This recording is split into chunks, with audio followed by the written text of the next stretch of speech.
Ahora vamos a ver síndrome del corazón roto, que también se llama cardiomipatía de Takotsubo. Cardiomipatía de Takotsubo, y Takotsubo quiere decir pulpo en japonés. Ahorita vemos por qué tiene que ver el pulpo. Entonces, definición, va a ser un abombamiento o digamos una dilatación en forma de balón de la parte apical del ventrículo izquierdo. Y esto va a ser por muchísima liberación de catecolaminas. Ahora vamos a ver la patofisiología y por qué pasa esto. Entonces ponemos el corazón. Aquí está el corazón. Aurícula izquierda, aurícula derecha, ventrículo izquierdo, ventrículo derecho. Y aquí tenemos la aorta. Las primeras ramas de la aorta son las arterias coronarias. Y son las arterias coronarias las que le dan sangre al corazón, o sea, las que irrigan al corazón. Voy a poner una arteria coronaria aquí. Aquí está la arteria coronaria.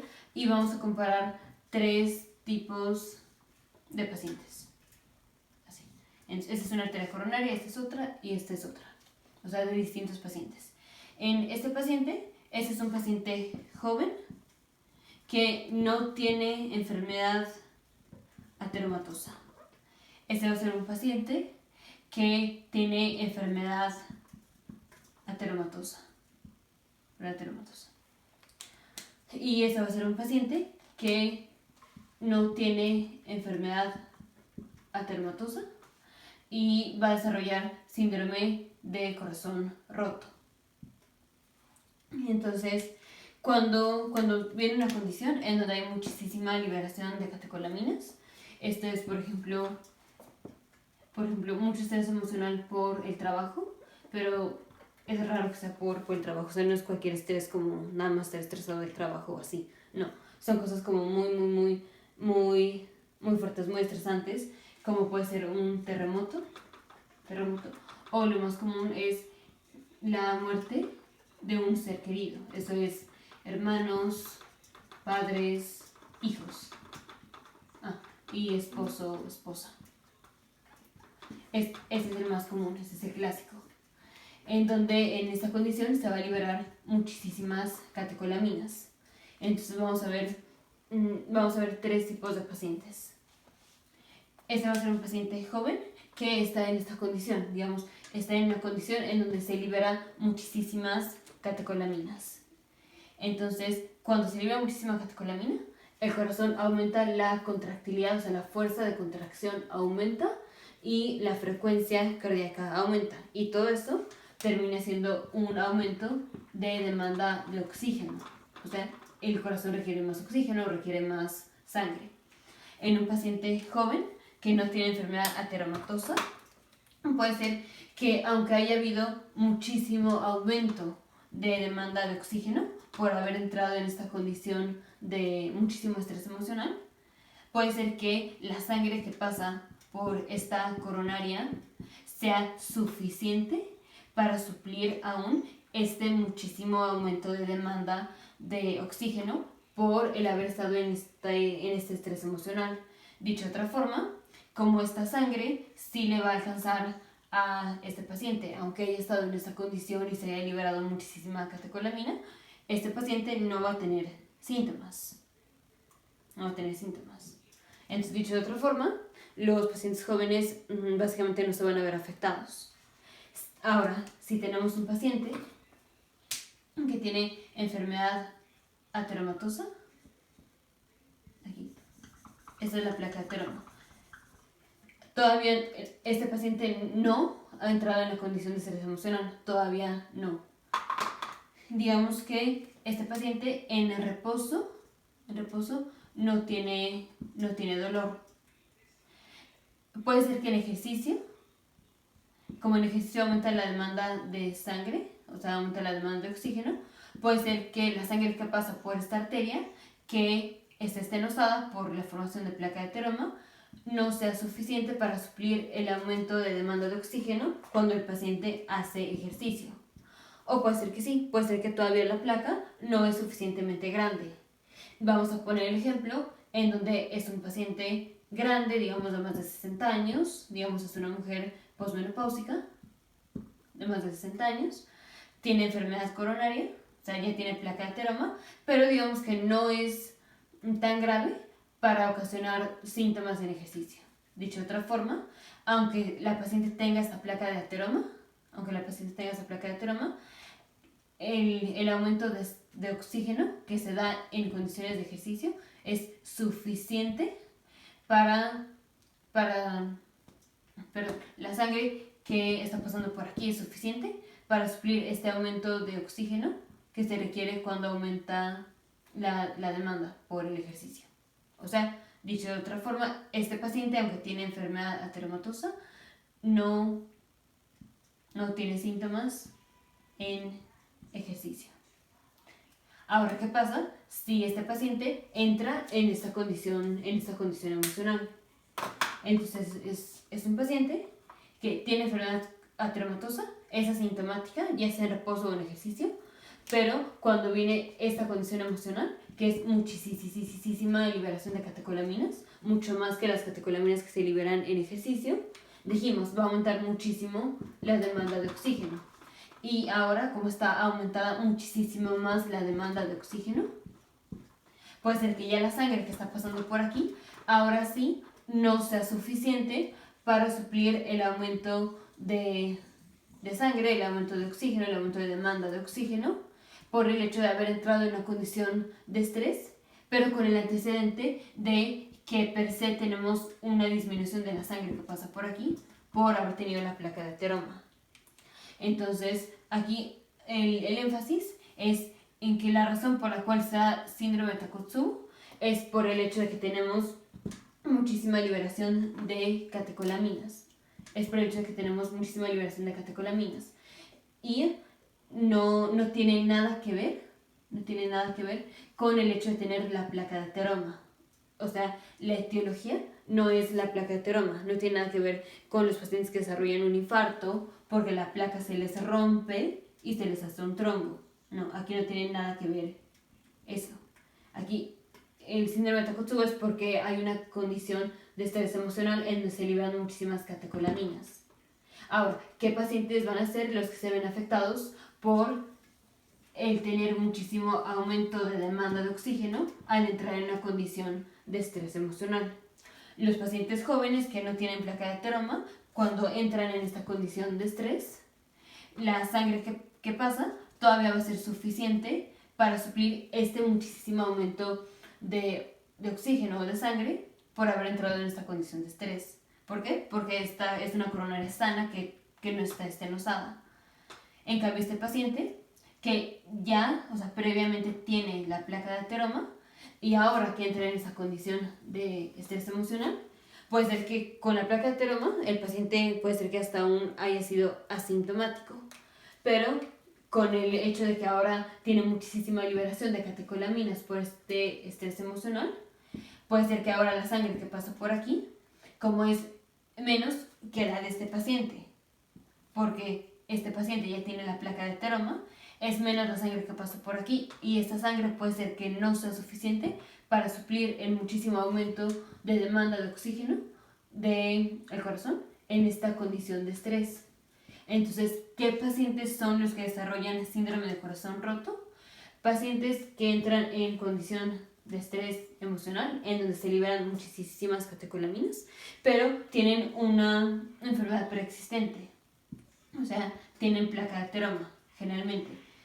Porque si es un paciente joven, aunque entren en esta condición de estrés, la sangre que pasa por sus coronarias todavía es suficiente para suplir este aumento de demanda de sangre. No quiere decir que no le pueda dar a un paciente joven, sí le puede dar a un paciente joven, pero básicamente el síndrome de corazón roto o cardiomiopatía de Takotsubo se da en pacientes grandes de más de 50, 60 años o en mujeres postmenopáusicas, porque es cuando ya no tienen la protección de los estrógenos y tienen más riesgo de tener enfermedad cardiovascular y que entran en una condición de estrés emocional. Estos son los pacientes que desarrollan enfermedad de Takotsubo. Y la etiología es la liberación de las catecolaminas, pero en un paciente que preexistentemente ya tiene la placa de ateroma.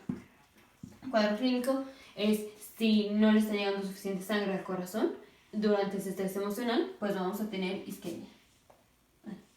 Voy a borrar.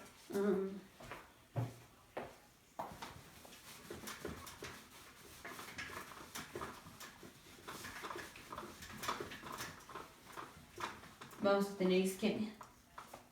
Entonces, el cuadro clínico va a ser un paciente que se presenta con dolor precordial, tipo anginoso, tipo como si fuera un síndrome coronario agudo.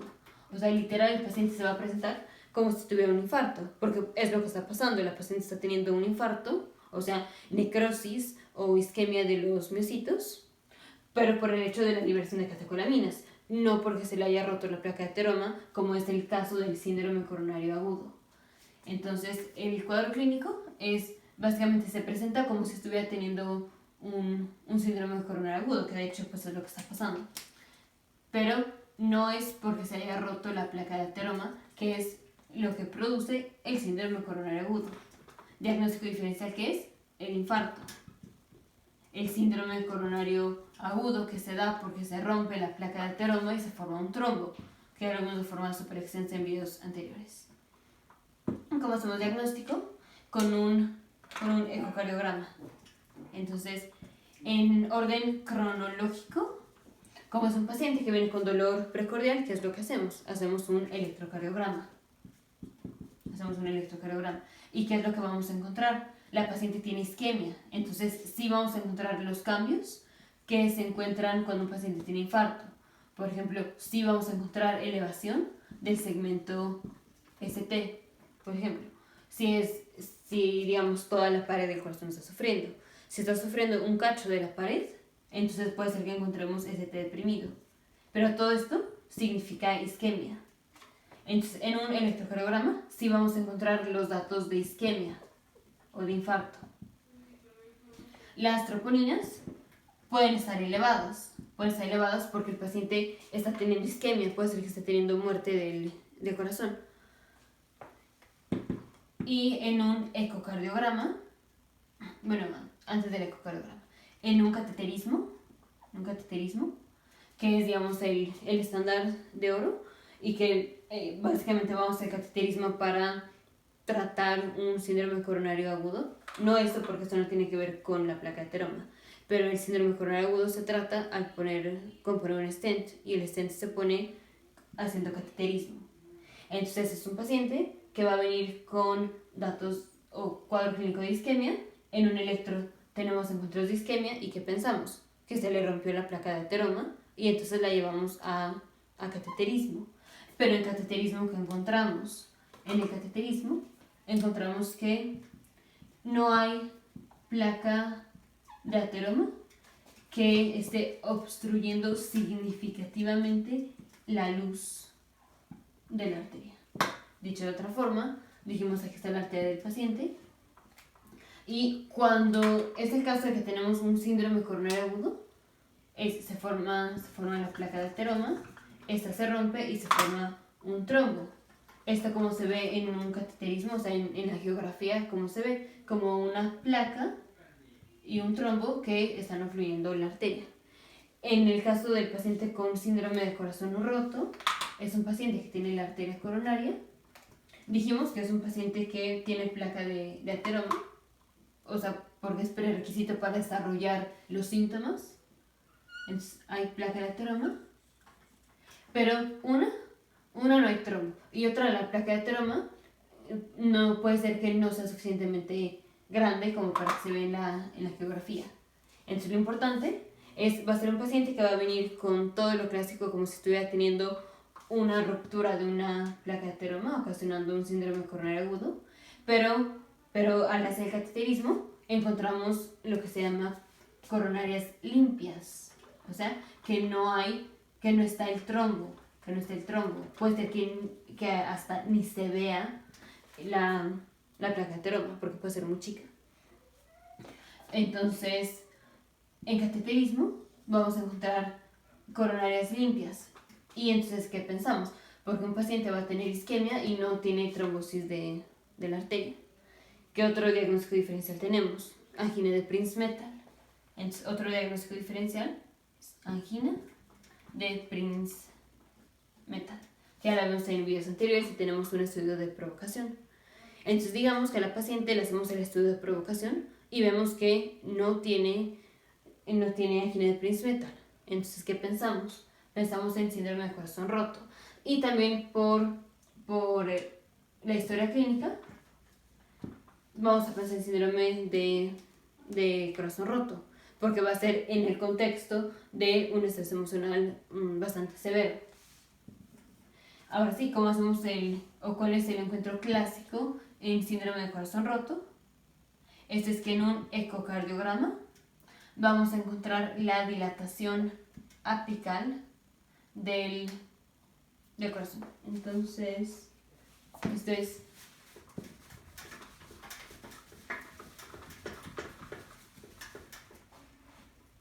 el corazón.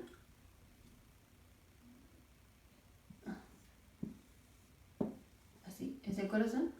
Y vamos a tener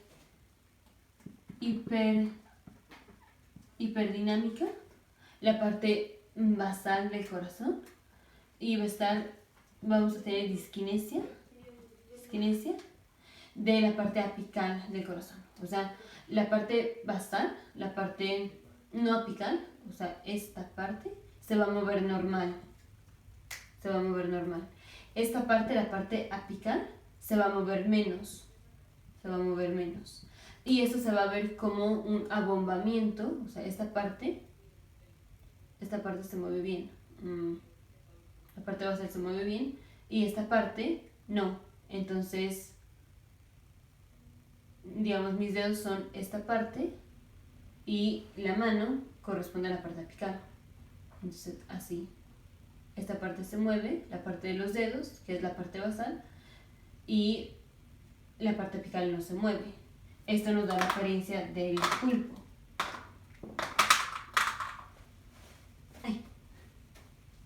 Está así. Esta parte sí se contrae, pero la parte apical no. La parte apical no se contrae y se ve como un abombamiento. Ahorita vemos una imagen. Ahora recordemos que en el ecocardiograma el corazón no se ve así, el corazón se ve así, como volteado. El corazón se ve aurículas y aquí están los ventrículos. En el ecocardiograma se ve así. Entonces, esta es la parte apical y esta parte se va a ver abombada y esta parte se va a ver hiperdinámica. Entonces se va a ver así, así.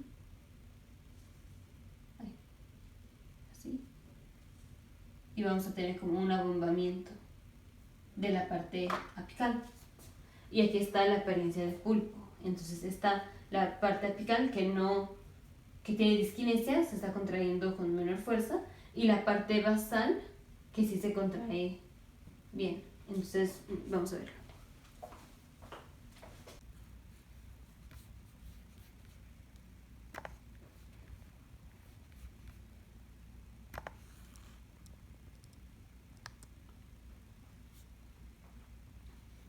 Aquí está. Entonces, esta es la parte basal y aquí se está moviendo normal.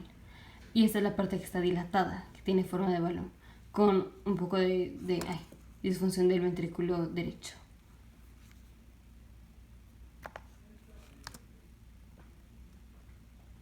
Aquí está.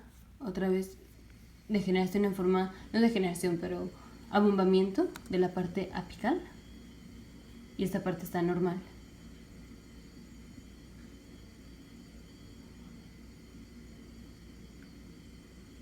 Aquí inicia de la parte apical, o sea que no se está moviendo.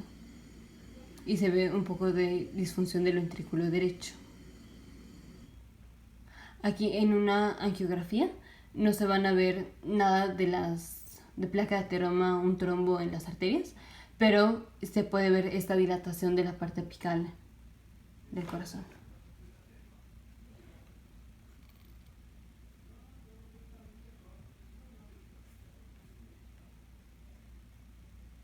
Aquí está 3 meses después, ya esta parte, la parte apical, ya no se ve con disquinesia, ya se ve que sí se está moviendo. Entonces los pacientes sí se van a recuperar de esta condición porque solo fue un instante de liberación de catecolaminas, pero en el transcurso de semanas se recuperan. Y el tratamiento son los beta bloqueadores y los inhibidores de la enzima convertidora de angiotensina. Aquí se ve cómo está dilatado el ápice y la parte basal está hiperdinámica. Se ve más bonito en el ecocardiograma. Y esto es lo que nos da la apariencia del pulpo. ¿Dónde dejé el pulpo? Aquí está el pulpo. Así. Entonces, esta, que es la cabeza, es la parte apical. Y la parte hiperdinámica, esa parte hiperdinámica, son las patitas.